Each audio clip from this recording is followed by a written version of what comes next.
You know, and it's me, it's Mark, it's the, you know, Kevin Systerman Instagram, it's all of these people, understood this consciously, and we did it anyway. That culture is missing here. So part of what we're trying to do to achieve those goals is like take really big, audacious points of view on the world and then train ourselves to be patient. And it's really, really hard. The entire society is set up to not be patient anymore. Consumer internet businesses are about exploiting psychology. And that is one where you want to fail fast because, you know, people are unpredictable, and so we want to psychologically figure out how to manipulate you as fast as possible and then give you back that dopamine hit. We did that brilliantly at Facebook. Instagram has done it, WhatsApp has done it, you know, Snapchat has done it, Twitter has done it. So there are great examples. WeChat is doing it. There are great examples of failing fast is the right path to exploiting psychology of mass populations of people. I feel tremendous guilt. I think we all knew in the back of our minds, even though we feigned this whole line of like there probably aren't any really bad unintended consequences. I think in the back, deep recesses of our minds, we kind of knew something bad could happen. But I think the way we defined it was not like this. Turn it off. That's what I would say. It's hard for young people now because they're hooked. They're addicted. If you don't think you're addicted, and I'm talking about anyone, from the highest to the lowest, if you don't think you're addicted, then see if you can turn it off for a week. It got quiet in here, didn't it? Didn't it get real quiet? It's a tool, so we should use it. God has blessed us with free will. Now it's free will magnified, free will on steroids. You're free to go in any direction you want. It will allow you, and it's not the enemy. It's just a reflection of our own free will. You know? And we all want to be liked. But now we want to be liked by 16 million. And will now, some of us, do anything to be liked.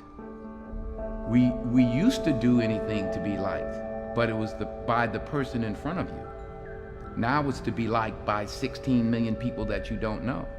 We have to ask ourselves, what is the long-term, if not the short-term effect of too much information?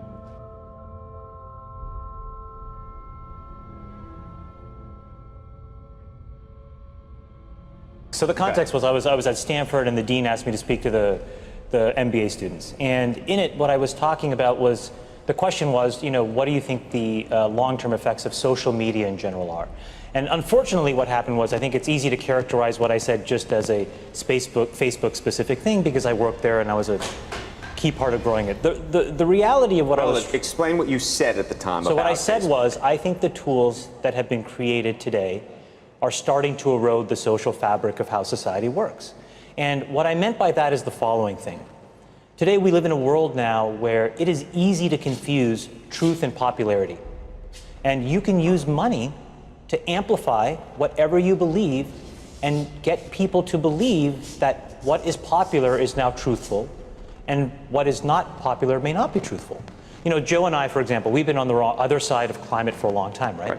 And the reality is now I can take money and I can use that through all of these social media systems that exist to hundreds of millions of people, and I can convince all of Joe's friends and everybody like him of my opinion in very subtle and small ways. And he can do the same to me. We can do that about vaccines. We can do that about gay rights. We can do that about bathroom laws. We can do that about Roy Moore. And so I think the question we have to ask ourselves is, how do we live in a world where this is now possible? And so it was about that, but just so I understand, was it because I read and watched parts of what you were talking about. Part of it seemed to me about the ability to pay to manipulate people's thoughts. The other seemed to me to be this sort of ADD society with which this sort of liking and everything else has created this sort of feedback loop that you compared to drugs. We know for a fact that what all of these systems do, every single one, is it exploits our own natural tendencies in human beings to get and want feedback. And that feedback, chemically speaking, is the release of dopamine in your brain. And so what these feedback loops do, and they exist everywhere, in Call of Duty, in other video games, in social networking sites, they get you to react.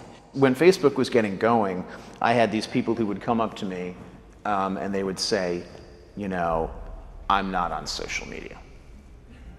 And I would say, okay, you know, you will be.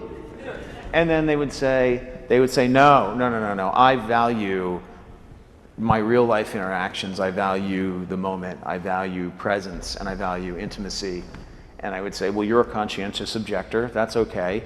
You don't have to participate, but, you know, we'll get you eventually. and like, I don't know if I really understood the consequences of what I was saying. Because the unintended consequences of a network when it grows to 1 billion or 2 billion people, and it literally changes your relationship with society, with each other, with you know, it probably interferes with productivity in weird ways.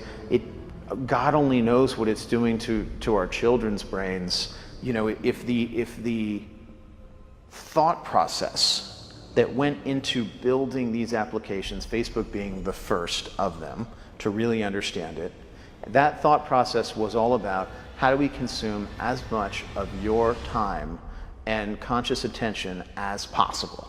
And that means that we need to sort of give you a little dopamine hit every once in a while because someone liked or commented on a photo or a post or whatever.